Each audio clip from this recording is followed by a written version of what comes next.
Hai Sobat IC, apa kabar semuanya? Kali ini IC akan membahas alur cerita film yang berjudul Effie Gray. Film yang bergenre drama romantis ini dirilis pada tahun 2014.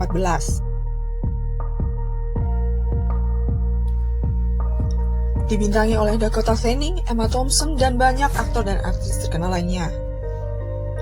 Oke guys, langsung aja kita masuk ke alur ceritanya.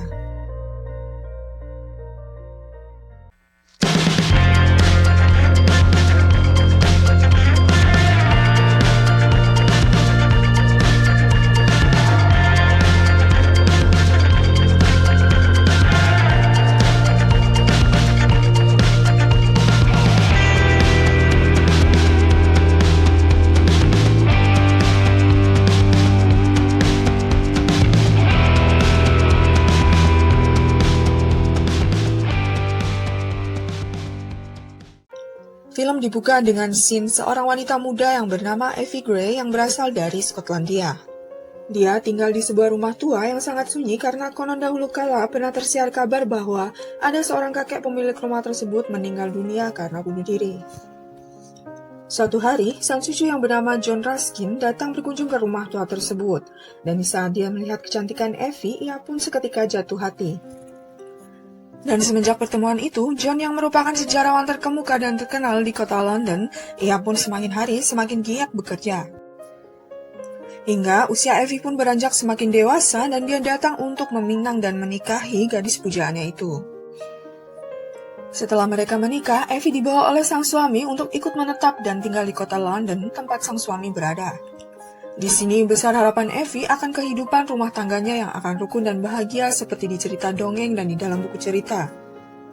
Sehingga ia pun terlihat sangat bahagia dan tak sabar untuk menikmati hari-hari indahnya bersama dengan sang suami. Singkat cerita, sesampainya di kediaman John, mereka pun disambut langsung oleh ibu dan ayah mertuanya.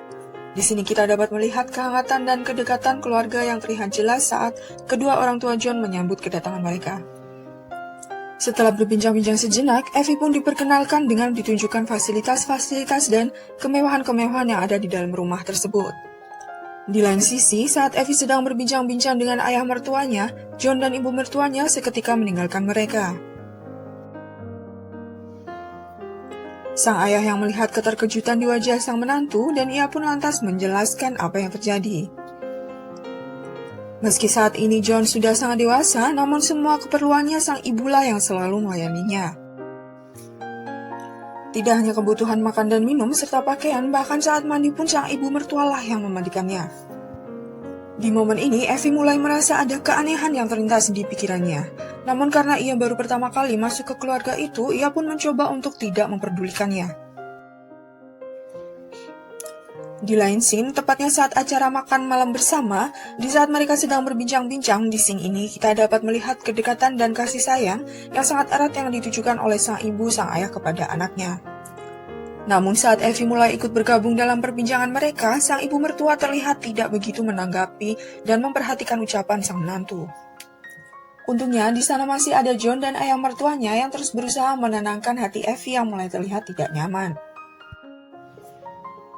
Singkat cerita, di acara makan malam itu kita dapat menyimpulkan bahwa ibu mertuanya sangat mendominasi semua hal tentang sang anak, sehingga membuat Effie nampak kesulitan untuk melayani sang suami.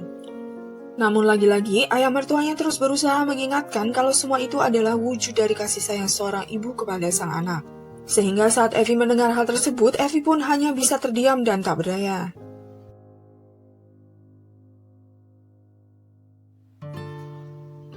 Tidak banyak yang bisa dilakukan Effie setelah menikah dengan John. Setiap kali ia mencoba mendekatkan diri dengan sang suami, John sama sekali tidak mau menyentuhnya. Bahkan ia selalu berusaha menghindar dengan alasan dirinya selalu sibuk dengan pekerjaannya. Begitu juga dengan ibu mertuanya, tidak terlalu mau banyak berbicara walaupun hidup berdampingan dengan Effie, sehingga membuat Effie merasakan kehampaan berada di rumah suaminya sendiri. Suatu hari, di sebuah acara makan malam pertemuan para pecinta seni, Effie yang tampak asing dan merasa diabaikan oleh sang suami karena terlalu sibuk dengan pekerjaannya.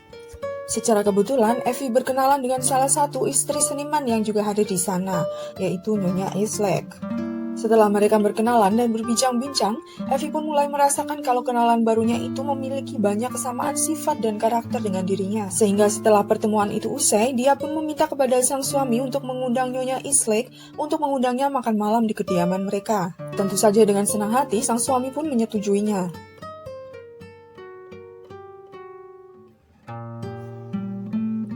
Di lain scene, saat mereka berdua sedang jalan-jalan di sebuah taman, di momen ini Effie mencoba untuk membicarakan niat hatinya pada sang suami, di mana dirinya sangat menginginkan tempat tinggal terpisah dari kedua orang tua mereka. Effie sangat berharap ia bisa secara mandiri mengurus sang suami serta anak-anaknya nanti, tanpa bantuan pelayan ataupun campur tangan dari ibu mertuanya. Namun sayangnya, John yang terlihat sedikit bingung dan serba salah, setelah mendengar saran dan permintaan dari sang istri, dia pun hanya bisa terdiam tanpa mampu memberikan kepastian apapun. Keesokan harinya, Effie yang tetap tak mau menyerah dengan usaha hanya di mana ia ingin mendapatkan perhatian dan kasih sayang lebih dari sang suami, ia pun lantas mencoba menjahit baju John yang telah robek. Awalnya, sang pelayan yang melihat hal tersebut tidak memperbolehkan Effie untuk menjahit baju tersebut, karena memang itu adalah tanggung jawabnya. Namun saat Effie terus bersikeras dan menegaskan kalau ia akan tetap menjahit, dan kedepannya ia yang akan melayani semua kebutuhan sang suami, pelayan itu pun tidak berani membantah. Hingga tak lama kemudian, saat Effie sedang asik menjahit baju sang suami, tiba-tiba saja diketahui oleh ibu mertuanya. Di sini, sebelum ibu mertuanya berkata, Effie buru-buru menjelaskan kalau ia ahli dalam menjahit baju, karena dulunya ia sering menjahit baju ataupun kaos kaki orang tuanya yang sudah robek. Dan tidak hanya itu, ia juga menawarkan diri kepada mertuanya kalau ada hal lain yang perlu dijahit, ia sangat bisa diandalkan untuk mengerjakannya. Setelah mendengar pernyataan dan basa-basi dari sang menantu, Ibu John pun segera berkata bahwa ia mengetahui niat Effie memang sangat baik, tetapi tentang pernyataan tentang menjahit kaos kaki John yang robek sangatlah menghina keluarganya. Karena ia berpikir di mana putranya tidak pernah dan tidak pantas memakai kaos kaki penuh tambalan seperti yang Effie ucapkan. Dan tidak hanya itu, sang ibu mertua juga mengatakan bahwa ia sangat mengapresiasi bahwa Effie tidak pernah lupa dengan asal-usulnya. Namun ia juga mengingatkan menantunya yang harus sadar dengan statusnya yang sekarang di mana ia kini tengah tinggal dan hidup di kediaman mewah milik Tuan John. Setelah memberikan peringatan kepada menantunya itu, Ibu John pun segera merampas baju itu dan pergi meninggalkan Effie dengan hati yang kecewa dan terluka.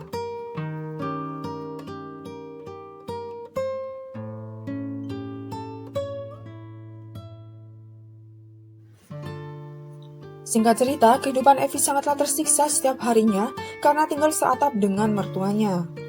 Tidak hanya karena ulah sang ibu mertua yang sangat mendominasi, ia juga tersiksa karena sang suami selalu mengabaikan dan sama sekali tidak pernah menyentuhnya. Hingga sampai puncak rasa frustasinya, Effie pun harus terus-menerus minum obat karena mengalami sakit perut akut serta kerontokan pada rambutnya. Yang jelas, semua itu bukan disebabkan karena sakit, melainkan karena stres yang melanda hati dan pikirannya.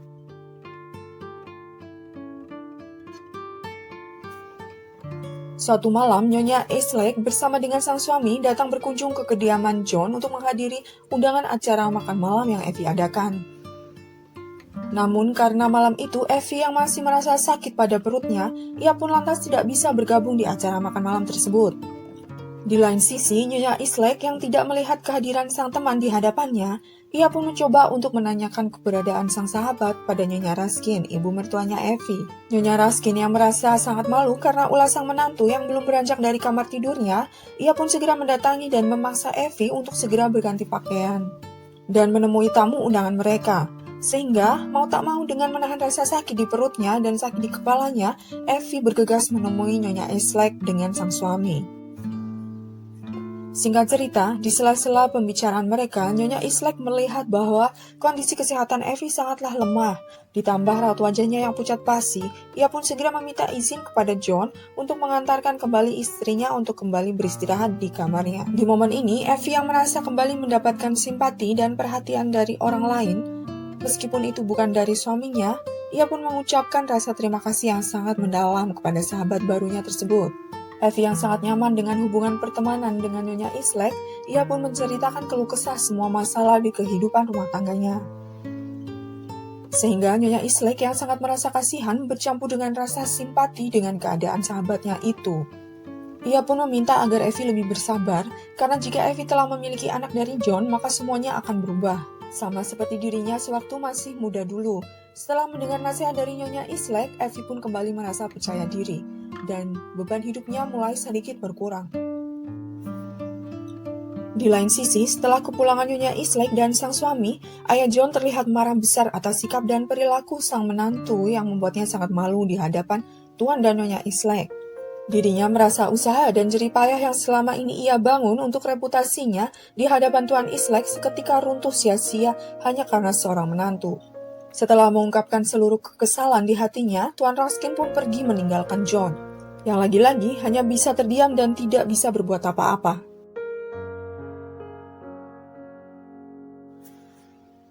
Di lain tempat, Nyonya Eastlake yang masih kepikiran dan prihatin dengan nasib sahabatnya, ia pun menceritakan keadaan yang terjadi di kehidupan rumah tangga Evie dan John Ruskin. Sehingga setelah mendengar cerita lengkap dari sang istri, Tuan Eastlake yang merupakan presiden direktur kesenian seketika memiliki ide. Agar kedua pasangan muda itu bisa memiliki waktu lebih untuk hidup bersama tanpa sedikitpun gangguan dan campur tangan dari kedua orang tuanya. Singkat cerita, karena tugas dan rekomendasi dari Tuan Eastlake bersama dengan sang istri, John pun berangkat ke kota Venice, Italia untuk urusan bisnisnya. Di momen ini, ada raut wajah lega bercampur bahagia tergambar jelas di wajah Evie. Ia merasa kebersamaan dengan sang suami tanpa campur tangan mertuanya merupakan momen yang sangat ia idam-idamkan. Selama tinggal di Italia, banyak tempat yang ia kunjungi dan banyak teman yang mereka temui. Singkatnya, kehidupan Evie saat ini dipenuhi dengan rasa bahagia. Namun di saat momen yang sangat ia tunggu-tunggu, di mana ia bisa berduaan dengan sang suami, lagi-lagi suatu keanehan kembali terjadi. Di mana John sama sekali tidak mau menyentuh dan berhubungan badan dengannya layaknya pasangan suami istri. Meski dirinya terus mencoba dengan segala cara, tetapi tetap saja semua usahanya sia-sia, di mana sang suami tetap fokus dengan pekerjaannya. Sehingga membuat Evie kembali merasa kesepian meskipun berada dekat bersama dengan sang suami. Suatu hari, Evie yang merasa kesepian karena sang suami terlalu sibuk dengan urusan pekerjaannya, ia pun bermaksud pergi berjalan-jalan dengan ditemani oleh seorang pria yang menjadi tour guide-nya. Karena hari-hari mereka selalu bertemu dan berduaan, secara diam-diam sang pria jatuh hati kepada kecantikan dan keindahan tubuh Evie. Namun karena Evie yang selalu sadar karena ia telah bersuami, ia pun tampak mengabaikan tatapan dan lirikan dari pria itu. Hingga di suatu momen, di saat hari mulai gelap dan di tempat yang sepi, pemuda itu pun secara terang-terangan mencoba menggoda Evie dan mencumbu Evie tepat di atas perahu. Evie yang tidak bisa berbuat apa-apa, ia pun hanya bisa terdiam saat dirinya akan diperkosa. Namun di suatu kesempatan, ia yang tak sudi membagi cintanya dengan orang lain, seketika berontak, ia pun berlari menjauh dari kejaran pria itu.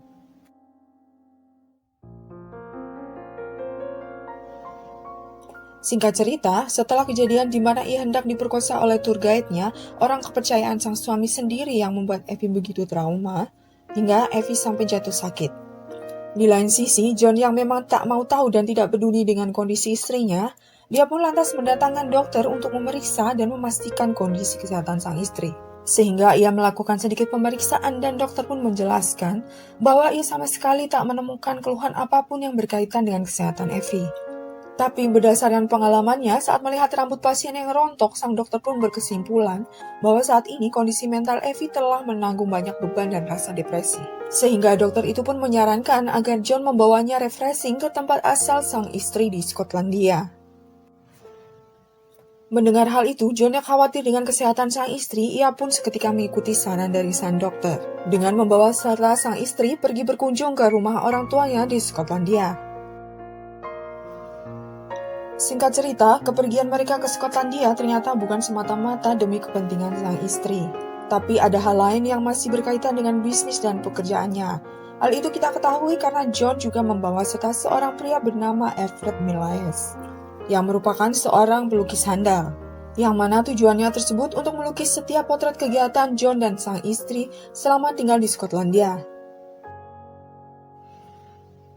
Namun seiring berjalannya waktu, Alfred yang memperhatikan sikap dan perilaku John yang selalu kasar dan tak peduli terhadap istrinya, lama-kelamaan timbullah rasa iba dengan nasib kehidupan rumah tangga Evie.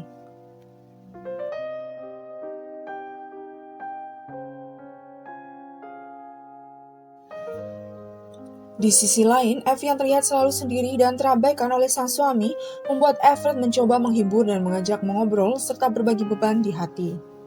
Dan mulai dari sanalah terjalin pertemanan antara keduanya.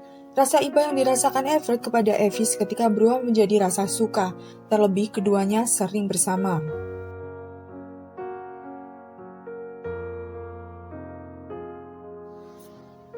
Di suatu kesempatan, Everett yang sadar bahwa perasaannya tidaklah lagi tepat dan merasa bersalah dengan perbuatannya, ia pun memberanikan diri berbicara dengan John. Dan dia berkata dia sangat keberatan dan tidak setuju dengan sikap John yang seakan-akan selalu memberinya ruang untuk selalu bersama dengan Effie. Terlebih, dalam beberapa hari ke depan, John akan pergi ke kota dan meninggalkan sang istri berdua dengannya. Setelah mendengar pernyataan dan keberatan dari sang asisten, bukannya John terlihat berpikir untuk mempertimbangkannya, malahan ia hanya pergi berlalu begitu saja, seolah-olah tidak terjadi apa-apa. Waktu pun berlalu, setelah menyelesaikan tugas dan buku karangannya, kini tiba saatnya mereka akan kembali pulang ke London. Di momen ini, Effie yang sudah muak dengan tingkah laku sang suami, ditambah beban yang akan dia tanggung jika kembali ke kediaman mertuanya, ia pun dengan tegas menolak pergi bersama sang suami. Namun John yang merasa sudah tahu kalau ada hubungan khusus antara Effie dengan asistennya, ia pun lantas berkata jika Effie tidak mau ikut dengannya, maka otomatis mereka akan berpisah. Dan bisa dipastikan perpisahan mereka, reputasi, dan keuangan keluarga Effie yang sudah terpuruk maka akan semakin hancur. Setelah mendengar ancaman dari sang suami, seketika pertahanan Effie pun hancur. Di satu sisi yang ia inginkan hanyalah hidup bahagia bersama dengan sang suami, dan di sisi lainnya ia sudah tidak tahan dengan sikap dan perilaku kedua mertuanya. Namun demi kebaikan rumah tangga serta kebaikan kedua orang tuanya, akhirnya dia pun setuju untuk ikut kembali ke rumah sang suami. Singkat cerita, mereka pun kembali pulang ke London dan kembali ke kehidupan lamanya. Namun kali ini dengan mengikuti saran dari sahabatnya Everett, Effie pun membawa serta adiknya Sophie untuk tinggal bersamanya di London. Hal tersebut bertujuan semata-mata agar dia bisa leluasa pergi menemui teman baiknya yaitu Nyonya Eastlake.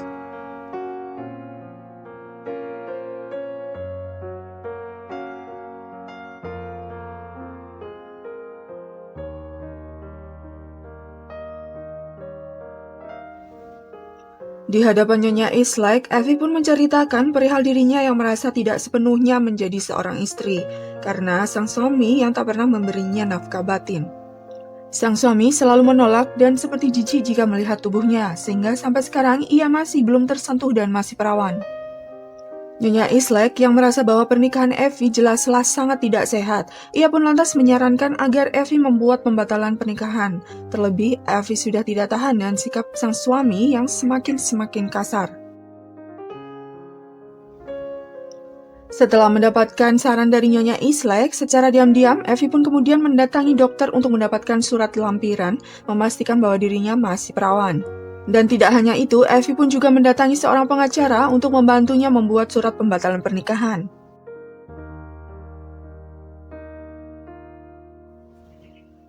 Singkat cerita, setelah mendapatkan surat lampiran pembatalan pernikahan, rencana lain pun kembali dijalankan oleh Effie. Di mana kali ini ia berbohong pada sang suami tentang dirinya yang ingin mengantarkan sang adik pulang ke kampung halaman yaitu di Skotlandia.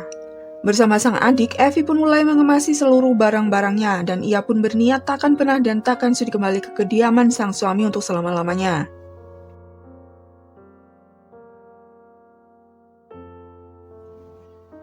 Di perjalanan pulangnya, kita dapat melihat raut wajah Effie yang sangat lega setelah angkat kaki dari kediaman sang suami. Tanpa ada sedikit pun rasa keraguan di hati saat ia melepaskan cincin pernikahannya, dengan kata lain kita dapat menyimpulkan bahwa Effie memantapkan hati dan pikirannya untuk berpisah dari John, mantan suaminya yang pernah ia cintai.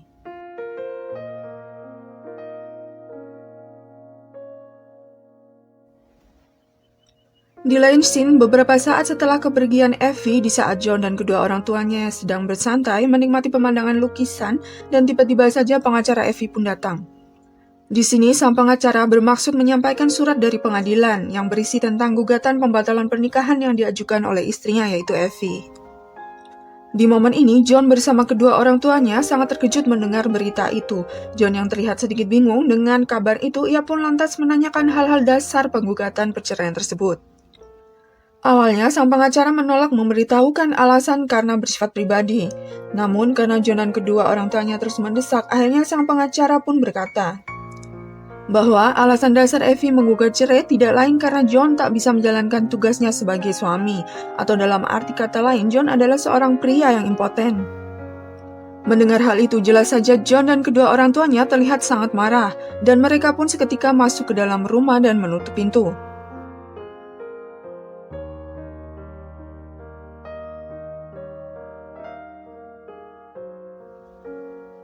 Singkat cerita, sebelum Evie kembali ke Skotlandia, Evie pun singgah ke kediaman Everett. Melalui perantara sang adik, Evie pun menyampaikan pesan dan perasaan hatinya, di mana ia sangat mengagumi sikap dan kepribadian Everett yang berani dan gentleman karena dulu pernah menasihati mantan suaminya. Dan tidak hanya itu, Evie juga menyampaikan perasaan cintanya yang begitu mendalam semenjak mereka bertemu dan sering bersama. Namun, meski saat ini ia sangat menginginkan kehidupan yang indah bersama dengan Everett, namun ia tidak bisa terlalu cepat memutuskan untuk menambatkan hatinya untuk yang kedua kalinya. Karena saat ini masih ada sedikit trauma yang harus ia sembuhkan. Namun, Evie berjanji suatu saat nanti, setelah sisa traumanya hilang, ia akan kembali menemui Everett dan mengharapkan hidup bahagia bersama. Diiringi dengan derayan air mata dan raut wajah yang bahagia bersama sang adik, Evie pun kembali melanjutkan perjalanannya menuju ke Skotlandia.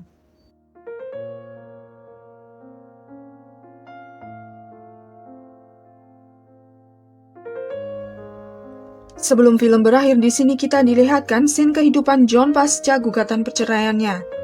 Ia hanya diam mengurung diri di dalam kesunyian di kamarnya tanpa berani keluar rumah karena terselimuti rasa malu. Dan film pun berakhir.